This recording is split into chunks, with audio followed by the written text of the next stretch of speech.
பிரியமானவர்களே, ஆண்டவராகிய இயேசு கிறிஸ்துவின் நாமத்தினாலே உங்கள் யாவரையும் அன்போடு கூட நான் வாழ்த்துகிறேன். ஆண்டவர் கிருபையாய் நமக்கு கொடுத்த இந்த புதிய நாளுக்காக முதலாவது நாம் ஆண்டவருக்கு நன்றி சொல்லுவோம். உன்னை தொடுவோன் என் கண்மணியை தொடுவதாக உரைத்ததாலே ஸ்தோத்திரம். உன்னை தொடுவோன் என் கண்மணியை தொடுவதாக உரைத்ததாலே ஸ்தோத்திரம். அக்கினியின் மதிலாக அன்பரே என்னை காத்திடுமே. அக்கினியின் மதிலாக அன்பரே என்னை காத்திடுமே. என்னை மறவா இயேசுநாதா, உந்தன் தயவால் என்னை நடத்தும்.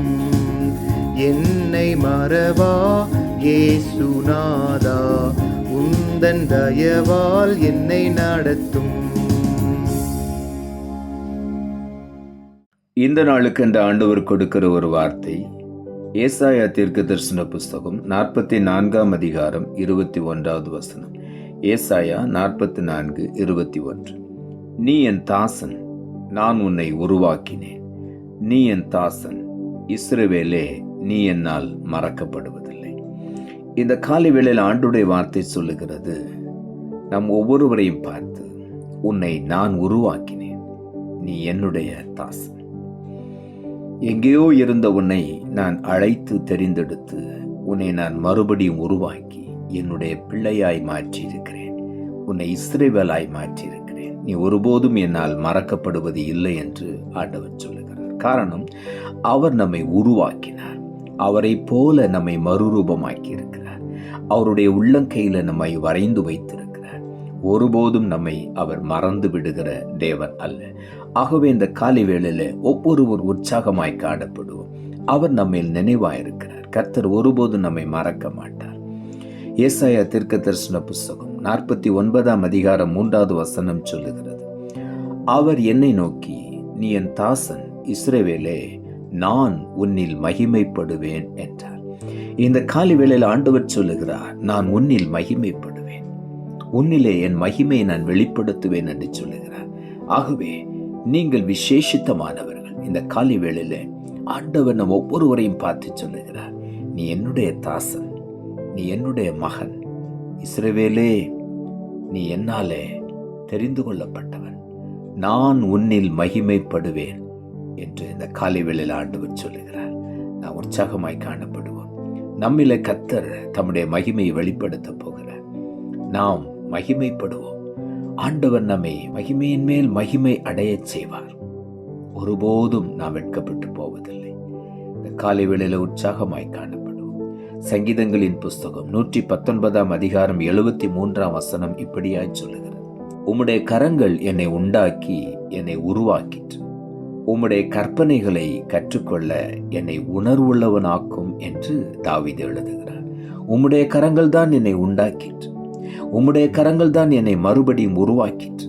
ஆகவே உம்முடைய கற்பனைகளை இன்னும் நான் கற்றுக்கொள்ள வேண்டும்.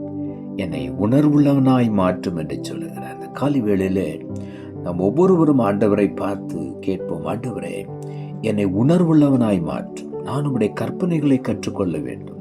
காரணம், உம்முடைய கற்பனைகள் தான் என்னை வழிநடத்துகிறது, என்னை பாதுகாக்கிறது. உம்முடைய கரங்கள் என்னை உண்டாக்கிற்று, என்னை உருவாக்கிற்று. உம்முடைய கற்பனைகளை நான் இன்னும் கற்றுக்கொள்ள வேண்டும். என்னை உணர்வுள்ளவனாய் மாற்றும் என்று இந்த காலை வேளையில ஒவ்வொருவரும் ஆண்டவரை பார்த்து கேட்போம், ஆண்டவரே, எனக்கு உணர்வுள்ள ஒரு இருதயத்தை தார். நான் உம்முடைய கற்பனைகளை கண்ணோக்கி பார்க்க வேண்டும். உம்முடைய கற்பனைகளை கற்றுக்கொள்ள வேண்டும். நான் உம்மை எப்பொழுதும் துதித்து மேன்மைப்படுத்த வேண்டும்.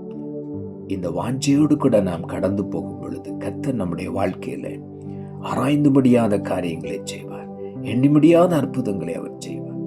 ஏசாயா தீர்க்கதரிசன புஸ்தகம் 44 அதிகாரம் 24 வசனம் இப்படியாய் சொல்லுகிறது, உன் மீட்பரும் தாயின் கர்ப்பத்தில் உன்னை உருவாக்கினவருமான கர்த்தர் சொல்லுகிறதாவது, நானே எல்லாவற்றையும் செய்கிற கர்த்தர், நான் ஒருவராய் வானங்களை விரித்து நானே பூமியை பரப்பினவர் என்று ஆண்டவராகிய தேவன் சொல்லுகிறார்.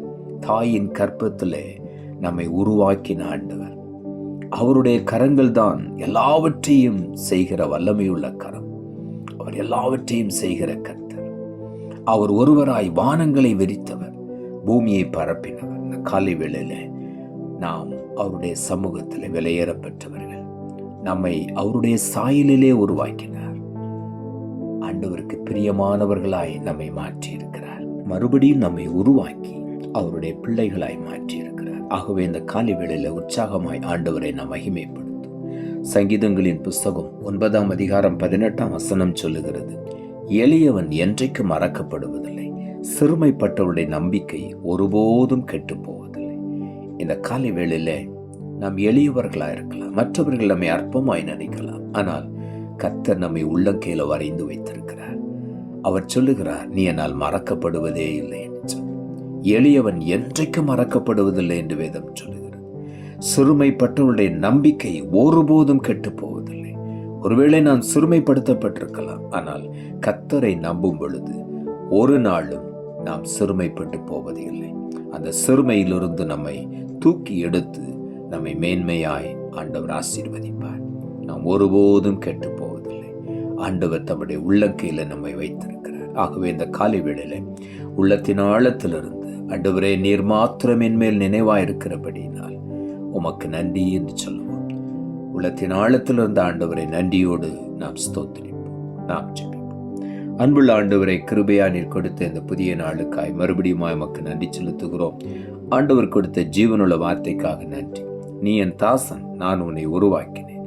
நீ என் தாசன் இஸ்ரவேலே, நீ என்னால் மறக்கப்படுவதில்லை என்ற வார்த்தையை கொடுத்தீர். வசனத்தை கேட்டுக்கொண்டிருக்கிற ஒவ்வொருடைய வாழ்க்கையிலும் பல சூழ்நிலைகளிலே மற்றவர்களால் மறக்கப்பட்டிருக்கலாம், சொந்த குடும்பத்தினரால் மறக்கப்பட்டிருக்கலாம். ஆனாலும் தாவீது எழுதுகிறார், கர்த்தரோ என் மேல் நினைவாயிருக்கிறார்.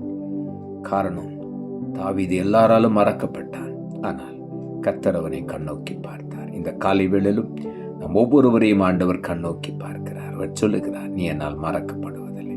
உள்ளத்தின் ஆழத்திலிருந்து ஆண்டவருக்கு நன்றி சொல்லுவோம். இன்றைக்கு ஆண்டவர் நம்மை நினைத்திருக்கிறார். ஆண்டவர் நம்மை ஆசீர்வதிப்பார், நம்மை உயர்ந்த அடைக்கலத்தில் வைப்பார், நம்மை மேன்மைப்படுத்துவார். நம்முடைய நம்பிக்கை ஒரு நாளும் கெட்டு போவதில்லை. ஆண்டவர் நம்மோடு கூட இருக்கிறார். அவர் மறந்து போகவே மாட்டார். அவர் சிறுமைப்பட்டவருடைய நம்பிக்கையை ஒருபோதும் கெட்டு போக பண்ண மாட்டார். ஆண்டவர் நம்மை மேன்மைப்படுத்தி உயர்த்த போகிறபடியினால் உள்ளத்தின் ஆழத்திலிருந்து ஆண்டவருக்கு நன்றி சொல்லுவோம். காலை வேளையில் ஆண்டவரே, ஒவ்வொருவரையும் நீர் உயர்ந்த அடைக்கலத்தில் வைக்கப் போகிறேன். ஒவ்வொருவரையும் நீர் நினைத்திருக்கிறீர். ஆண்டவரே, இன்றைக்கு காலை வேளையில் எங்கள் ஒவ்வொருவரையும் பார்த்து நீ சொல்லுகிற, நீ என்னால் மறக்கப்படுவதில்லை. உமக்கு நன்றி இயேசு சாமி. இந்த வார்த்தைக்காக நன்றி. எங்கள் மேல் நினைவாயிருக்கிறபடியினால் நன்றி. எங்களை மேன்மைப்படுத்தி உயர்த்தி ஆசீர்வதிக்க போகிறபடியினால் நன்றி. தாழ்த்தி முட கரத்தில் ஒப்பு கொடுக்கிறோம். இரட்சகர் இயேசுவின் நாமத்தில் ஜெபிக்கிறோம் நல்ல பிதாவே, ஆமென்.